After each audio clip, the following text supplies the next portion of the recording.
Some Democrats have recently taken a lot of heat at town halls because they refuse to get behind a Medicare for All system.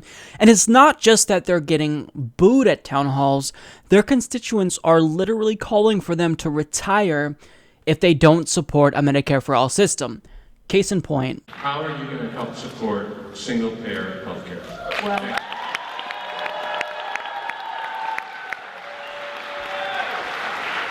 if single-payer healthcare is going to mean complete takeover by the government of all healthcare, I'm not there. If single-payer healthcare means trying to work out some of the problems that are existing, we've got an immediate problem that I learned about just coming up.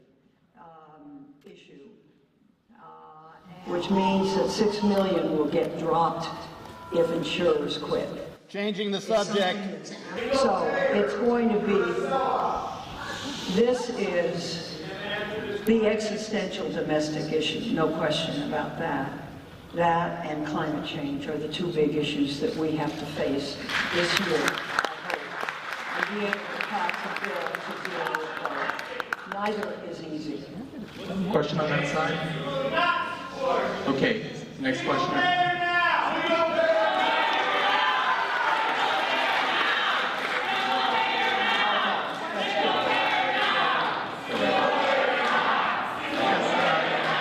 Could we have what Bernie is proposing?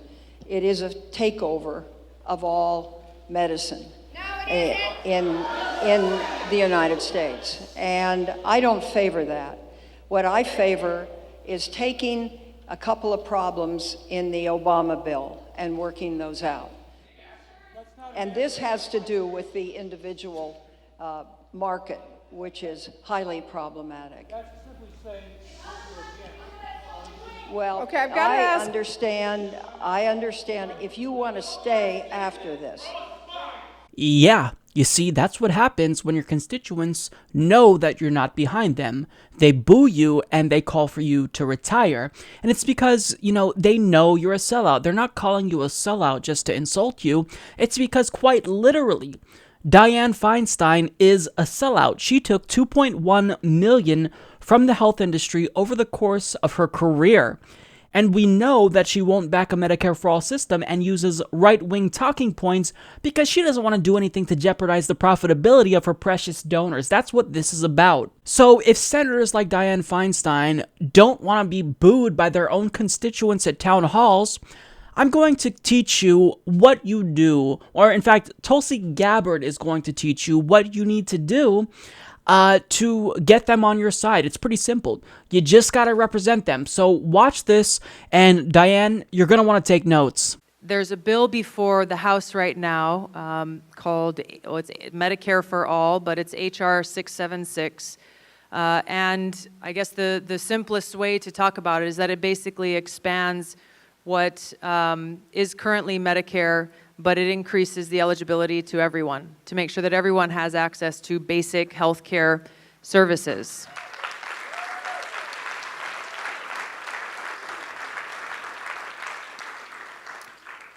I'm a co-sponsor of this legislation. I believe in principle that we have to provide this basic level of health care to all people, supporting universal health care. There are some parts of the bill, frankly, that I think could be improved. I think we've got to talk about how these bills are paid for. We've got to make sure that Medicare is actually enabled and empowered to negotiate with prescription drug companies, which currently Medicare is not. And again, we've got to make sure that that access, not to insurance, but to health care exists. And there is a difference. And when you listen to some of the debate that's happening in Washington, a lot of people may say, oh, of course I support access to coverage for everyone. But when you ask, what does coverage mean? How you may define coverage may be very different than someone else. And this has been one of the most painful things that I've seen with the Affordable Care Act, which has done a lot of good in many ways, but which has been concerning in some other ways, is that some people who think that they have health care coverage, when they actually need it, they go in and see that they've got a $10,000 or $15,000 deductible. That's not coverage. especially for people who may have been uninsured, who couldn't afford health care in the first place. So we have an opportunity as a country, as they're looking at health care, as they're talking about repealing and replacing, let's replace it with something that is truly a healthcare bill for the people, that cuts the insurance companies and the pharmaceutical companies out of the drafting of the bill, which we have seen.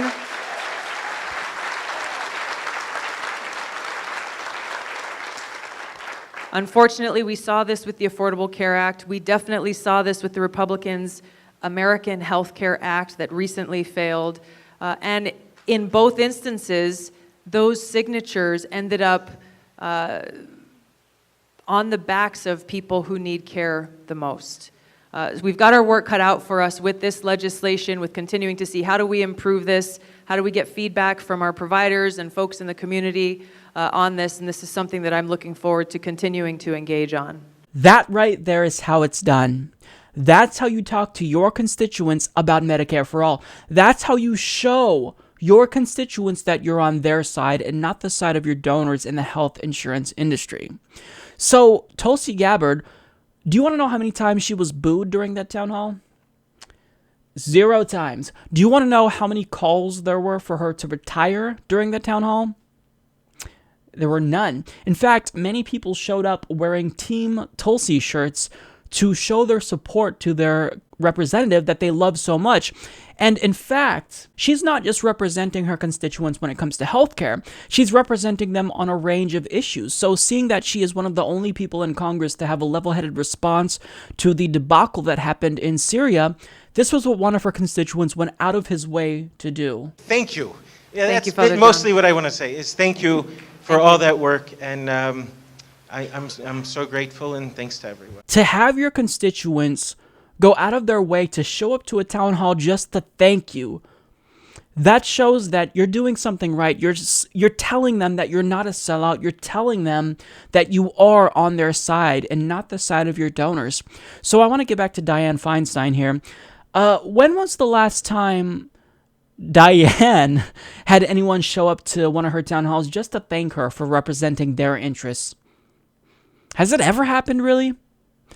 I don't know, because Senator Dianne Feinstein has been in Congress for about 20 centuries, and she has consistently been one of the most conservative Democrats in the country on a range of issues, NSA spying, and now certainly healthcare.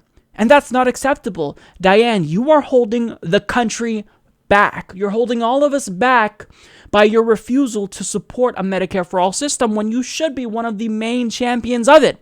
You are supposed to be someone that's from the so-called left-wing party, and the fact that you won't support something that all modern countries have, that even their conservative countries or conservative parties support, that's unacceptable to me. The United States is the only modern country where that type of talking point that Dianne Feinstein used, where you say, I don't want a government takeover of healthcare, is acceptable.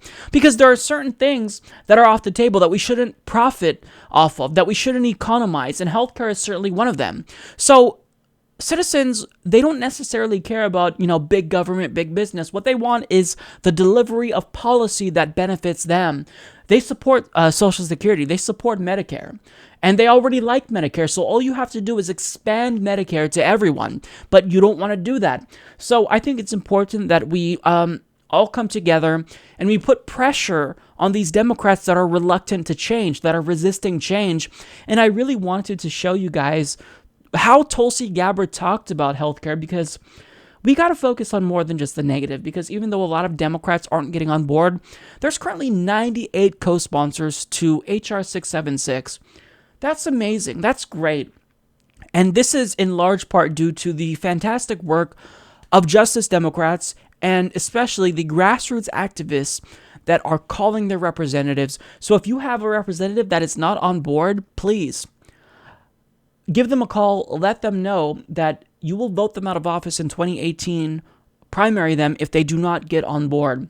And if you do have a representative, feel free to call them and thank them if they are supporting H.R. 676, because I think that if they know that we're watching what they're doing, then they will be more inclined to listen to us and be more responsive to us. Because, look, when it comes to Medicare for All, This is non-negotiable. We are refusing to take no for an answer. If you don't support Medicare for All, we don't support you. It's that simple. The good news is all of you are here, and we're in this together. That is truly good. That is truly good. And at a time when things look dour, really, truly being able to represent all of you in Washington, being able to represent the Aloha State and understanding the true meaning of aloha and doing my best to bring that to Washington every day is a very special thing. Support this podcast by joining the independent progressive media revolution today at humanistreport.com.